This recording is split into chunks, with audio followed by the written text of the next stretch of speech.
The following is a 7 Everyday Hero special presentation from 7 News. A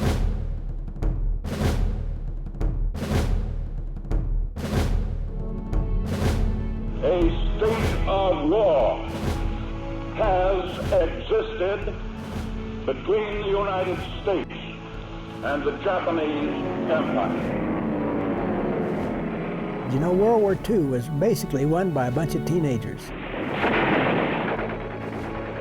There is no blinking at the fact that our people, our territory, and our interests are in grave danger. Our officer told us 1 out of 3 wouldn't come back. This form of treachery shall never again endanger us. I never had a weapon in my hand until I went in the Marine Corps. We had to be young and strong to do what we did. Each day, of course, was the thought of getting killed.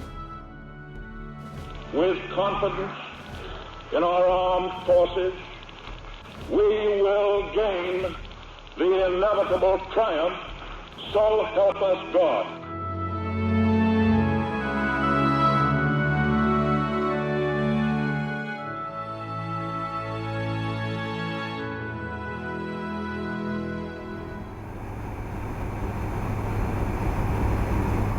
It looks like such an insignificant island, 4 miles long, 2 miles wide, hundreds of miles from anywhere in the Pacific Ocean. Yet what happened on Iwo Jima 65 years ago would define the final months of World War II.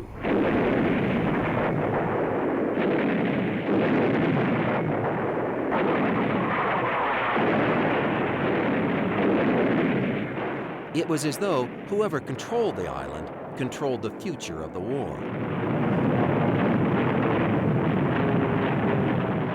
And Iwo Jima's remote location made it valuable to the United States. Taking the island would help shrink thousands of miles of ocean between the U.S. and Japan, placing American forces on the doorstep of the enemy. Halfway between Saipan and Tokyo, Iwo Jima was directly under the flight path of U.S. bombers heading to Japan. The island would make an ideal base for American bombers on their way to ending the war in the Pacific. But the Japanese were determined not to give up Iwo Jima. Japanese had fighters there, and then they had communications to Japan telling them the B-29s was coming. Al Jennings was there, as were many Coloradans, just teenagers, barely out of high school. Who knew where Iwo Jima was, or what it was? Today, the survivors of the brutal fight are good friends, sharing a common bond. Back in February 1945, they didn't know each other, but they know well what each man endured on Iwo Jima. Before we got to the beach, I remember seeing a boat that next to us had been hit. Don Whipple was just 17 when he joined the Marine Corps. It went up in the air, and guys and arms and everything was flying all around, and rifles and whatnot. And I thought, man, these people are out to kill you. When I landed that day, the beach was chaos. There were people and equipment everywhere. Anything that could get stuck in the sand was stuck in the sand, including me. Bob White joined the Marines right after Pearl Harbor. When I first hit the beach, and it was littered everywhere, dead Marines and Jeeps and everything blowed up. I thought I'd never get out of there alive. Remarkably, they did live through it, to see Iwo Jima another day. But getting back to that remote island is no easy task. It's not open for tourism.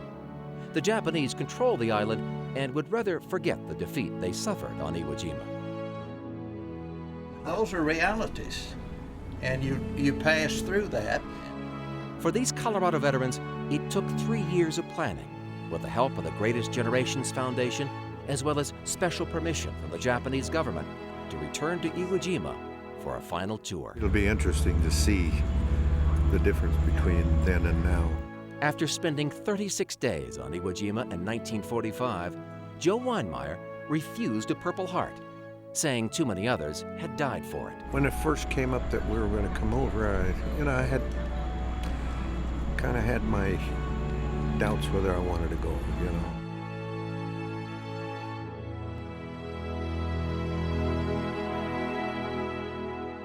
Hurry up, man, we gotta go. Well, I know the Time bus to is go. waiting out there. I don't want to hold up, you know. I'm a dairy farmer. I got to have that breakfast by 5 o'clock.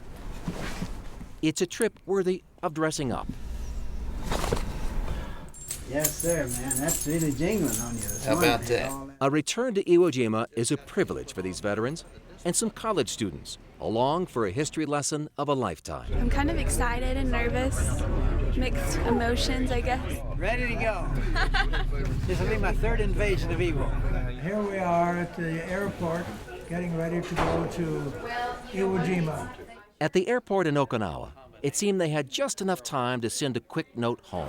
Great feelings within my heart, both for you and for what we're about to do. But what they were really about to do is wait. It looked like it was kind of all called off, and you thought, well, this is kind of Marine Corps history. Yeah. You find that you're all ready to stand around and wait. The jetliner assigned to the Colorado vets was taken away, sent to help with relief efforts following the earthquake in Haiti. And a backup plane had mechanical trouble.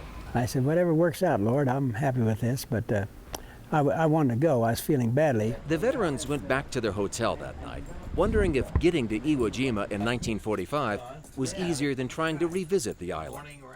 Although a half a world away, their situation caught the attention of top politicians and the media. One of their last wishes is to return to Iwo Jima. So the Japanese government says that was your option. You missed it. Too bad. You can't go. The next day, a Marine C-130 was made available. I got to give it to our congressman that went to bat for us and got us there. It's so comforting to know that the United States just rallied around these heroes and said, no, they've got to go. But the window of opportunity was closing fast. Guys, we got 30 minutes to get on the plane. We've got a plane. We're going to, all of us, and all of us are going to go. We got a C-130, and we're all going to go. We all scrambled, just like we as teenagers again, to get on that plane and go. We didn't care what kind of plane. First we'll fight for right and freedom, and to keep our honor clean. While the trip was back on, it was made clear it would not be easy. Hey mate, if something happened today, are you do not resuscitate, or do you want us to resuscitate? Actually, we can find it. Resuscitate. No, maybe it doesn't. That's a hard question to answer, isn't it? Yeah, but it's easier than last time. Nobody gave me that option last time. Yeah.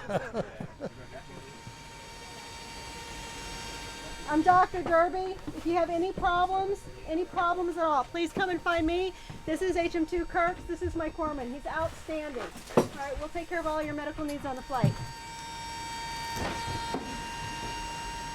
The veterans, students, and support staff tried to settle in for a flight that would last more than 3 hours in the back of a noisy cargo plane. The veterans were left with little to do, but think about their return to an island they've never been able to forget. Few veterans are comfortable reliving their war experiences, yet these heroes were about to return to the very spot in the Pacific that has stirred a lifetime of pain and pride.